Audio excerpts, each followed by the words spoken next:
asalaamaaleykum ñu ngi nuyu ku ci ne si turam ak santam man la Abdou Karim Seck président mouvement Dekkal Cosaan nekk fii ci Grand Thiès kër El Hadji Meissa Seck. waaw jërëjëf NJ ñu ngi lay nuyu di nuyu groupe NJ Family di nuyu waa Sen 24 TV yi nga xam ñoo ñëw seet si ñu mais également di nuyu les internautes yi nga xam ñu ngi regarder à travers vos différentes plateformes digitales man maa ngi tudd Massaer Gueye nekk responsable des jeunes du mouvement Siggi Jotna dirigé par le président Abdoulaye Dièye DG de l'AIBD. Merci beaucoup NJ, je pense que c'est depuis novembre 2016 que c'est là yàlla def ñuy collaborer avec le président Abdoulaye Dièye dans le cadre du mouvement Siggi Jotna mais au début c'était un mouvement citoyen bi nga xam ne moo ñu boole woon muy Siggi Jotna mais au finish dafa dem ba nekk un grand frère nekk un idole nekk quelqu'un boo xam ne kilifa la si ñun mu sañ ñoo wax def leen ñu def bàyyi leen ñu bàyyi donc mu sañ ñoo digal sañ ñoo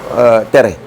loolu nag ñu ànd ak moom ci liggéey bi nekk ci mouvement bi 2016 ba léegi donc c'est 7 ans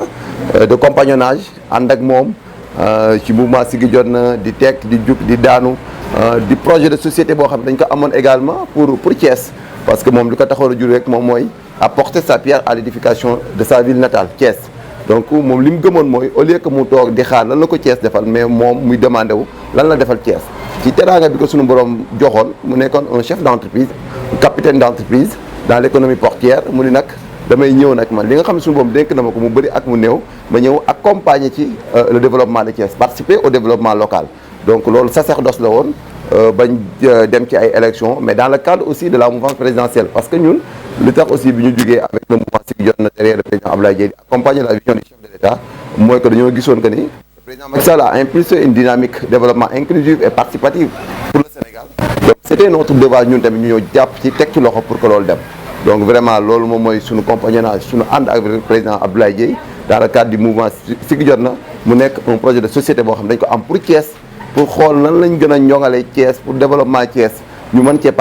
participer de manière efficiente et efficace loolu taxoon sax ci élection locale 2022 aussi le président Abdoulaye Dièye dem sous sa propre bannière ànd Siggil Thiès aux élections municipales bi ñu génnee au sortir de ces élections municipales on a vu que avec sa coalition le président Abdoulaye Dièye a pu récolter 20 conseillers municipaux loolu aussi vraiment taxawaay bu am solo di ci gërëm waa Thiès yëpp di leen wax rek le président Abdoulaye Dièye aussi comme ñoom ni ñu ko xamee li ko tax a jug encore une fois mu koy renouveler mooy Thiès et il ne reculera jamais devant ses engagements il continuera à œuvrer pour l'épanouissement des Thiessois à accompagner la jeunesse thiessoise à accompagner les femmes dans l'entrepreneuriat pour que aussi ñoom ñëpp ku nekk fi nga mën a nekk secteur bi nga mën a nekk nga mën cee soxla ko mën cee gis sa bopp.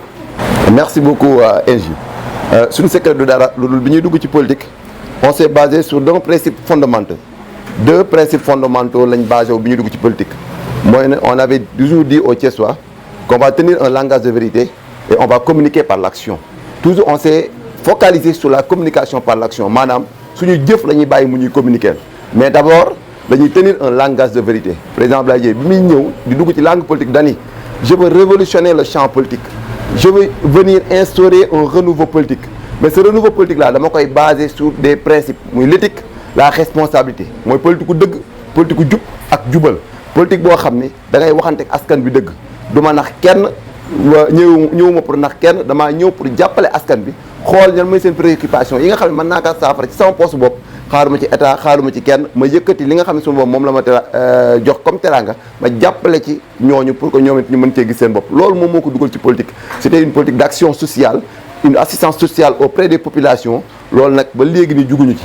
tey la waa la gën a aay président Abdoulaye Dièye dans tous les volets de la vie sociale boo ko ci fëggee nga ñëw fekk ko fi que ça soit dans l'action sociale l'éducation la santé la religion la culture bref dans tous les fonds de la vie sociale mu ngi ciy taxaw di ci accompagner Thiessois yi boobu nag avant muy doon directeur AIBD la ko commencé woon ba sunu borom jox ko ndombal tànk sous le magistère du président Macky Sall jox ko confiance aussi dénk ko lu toll ni aéroport international Blaise Diagne bi nga xam ne dafay coiffer tous les aéroports régionaux du Sénégal donc le président Abdoulaye Dièye ni mu nekkee le DG de l'AIBD de l'aéroport international Blaise Diagne noonu la nekkee aussi directeur des aéroports du Sénégal loolu responsabilité bu mag la le chef de l'État teg ko ci loxo muy confiance bu mat sëkk ñun nag en tant que ndaw en tant que ses compagnons en tant que ses je dirais même ses Baye Fall en tant que ses inconditionnels li suñu wareef mooy taxaw ndeyjoor taxaw càmmoñ taxaw ci kanam taxaw ci ginnaaw te jàppale ko ci liggéey bi ànd ak moom renouveler ko davantage sunu engagement sunu détermination pour que li nga xam ne namm na ko ci Thiès namm na ko ci Sénégal incha allah rabi ñu mën faa àgg avec la vision du président Macky Sall. merci beaucoup NJ loolu dañ koy rafetlu li wolof rek di wax ni ndox du bàyyi yoonam yaakaar naa ni groupe Energy Family bu ñu defee lii c'est parce que dañoo indi kóllëre c'est pas une première fois que groupe Energy Family di collaborer avec le mouvement Siggi Jotna. Je me rappelle bien en 2018 organisation bi gën a mag ci groupe Energy Family defoon fii ci Thiès dañoo jëloon lépp jox exclusivité bi le président Abdoulaye Dièye def ko le parrain d'honneur. Donc loolu day wane rek que NJ ci dynamique bi mu nekk te ni mu nekkee ak Abdoulaye Dièye noonu la nekkee ak yeneen leaders yëpp quoi li ko tax a jug rek mooy c'est un jeune boo xam ni dafa bëgg a participer au développement de Thiès. C'est un jeune boo xam ni gis na ni kat moom ci lu ko yàlla may ci xam-xam ci talent war na ko partager ak yeneen jeunes yi nga xam ne amuñu ci luñ def pour que mu mën leen yóbbaale parce que xëy yi bu doon moom boppam ak boppam rek xëy na mën na am leneen lu mu def loo xam ne moom ak njabootam la mais boo gisee le groupe Energy Family c'est un groupe boo xam ni ça regroupe des dizaines de jeunes di ciy yëngatu di ci jëlee seen ñaq di ci am lu ñuy suturloo di ko yóbbu seen famille donc bu ñu gisee jeune bu mel noonu nag di yëngu ci lu mel noonu c'est notre devoir c'est tout à fait naturel suñu devoir quand on appelle au développement local au développement de Thiès ñun aussi ñu ciy teg loxo mu bëreek mu néew ñu ci war a jàpp dañ ko war a accompagner ces genres d'initiative là ci xel ci xalaat mais financièrement aussi tamit les bonnes volontés war a ñëw man ci teg loxo man cee jàpp pour que li nga xam tey ji groupe Energy Family mu ngi koy def mu mën a soqali ko parce que bu soqali ko aussi Thiès lay amal njariñ ndaw yi Thiès ñoo ciy gis seen bopp donc loolu aussi dañuy lancer un appel à toutes les bonnes volontés ñu ñëw jàppale ndaw ñu mel ni Energy ci li ñuy def ci li ñuy yëngatu di jàppale ay xale yi nga xam ne tey ji mënoon nañoo taxawal mënoon nañoo defi leneen mun leen kaay leen déet bu leen dem di xalaat leneen kaay leen ñun ensemble ñu bâtir quelque chose de solide parce que bu ñu ko gëmee rek mën na jëmi feneen ëllëg kon bu ñu gisee ndaw bu yëngatu ci loolu wareef la à tout un chacun nga ñëw teg ci loxo pour que mu mën a dem donc incha allah rabi ñu ngi faire un appel à tous les Thiessois pour que le 15 juillet incha allah rabi mu nekk yëfu Thiès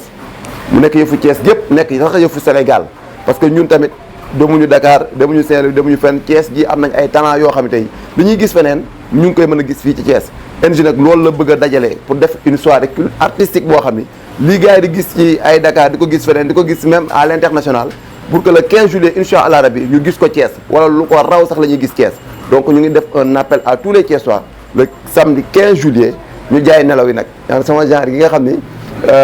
xam naa ni moom boobu ba léegi maa ngi koy waajal depuis 2 ou 3 mois maa ngi waajal événement bi moom rek laay xaar incha allah rabi le samedi 15 juillet ñu jaay nelaw yi ñun ñëpp ñu dajee daal di màggal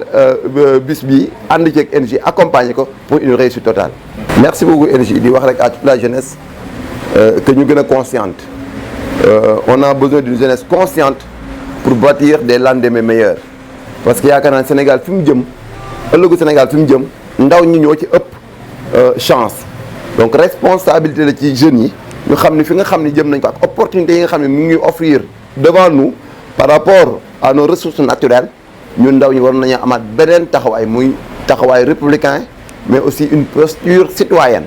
ñu ànd ak dal xam ni ku nekk boor bi nga nekk pàcc bi nga nekk mën nga cee yëngatu def politique mais ñu ànd ak ñu def ko politique ak éthique maanaam politique ku ngor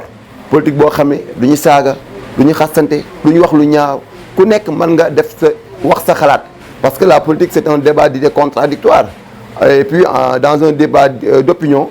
vraiment ku nekk war nga mën a wax sa xalaat ci njekk ak ci teraanga wax ko ci xam-xam wax ko ci yar wax ko ci teggin parce que ce sont des valeurs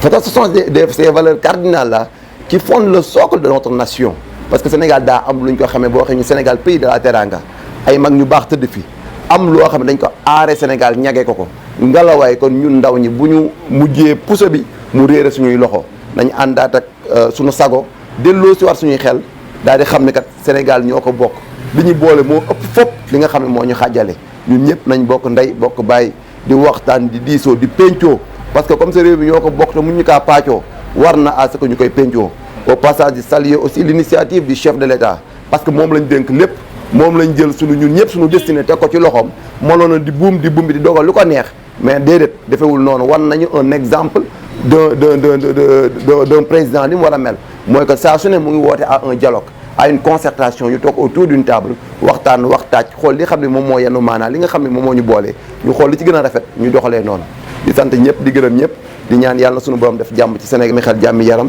suñu borom sàmm ñu aar ñu ba ku nekk incha allah rabi li nga xam ne mu ngi koy ñaan Sénégal nga gis ci lu kawe sa njor ñu ngi leen sant di leen gërëm merci beaucoup.